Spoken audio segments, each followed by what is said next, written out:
solar ang gamit. Dito guys ang ano naman mga tubo yung mga nakatanim. Mga tubo yan, mga tubong na bansot yung iba.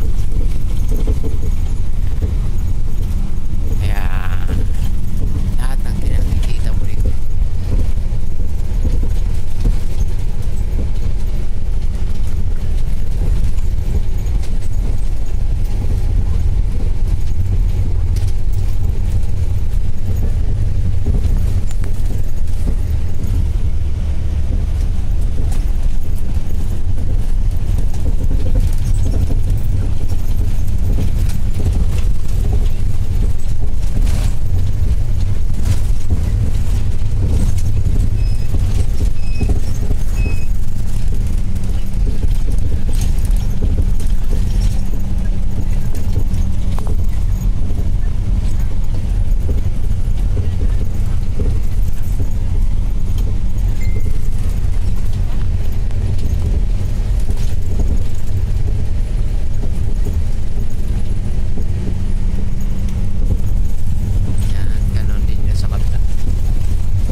pabalik ng Manila.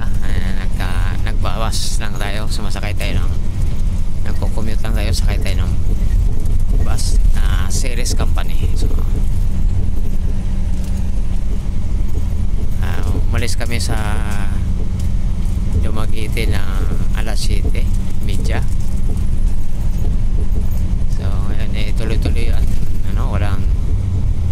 walang tigil, maliban lang kung may madadaan ng terminal mag-pick up ng mga pasahero. Ganito ang buhay sa probinsya.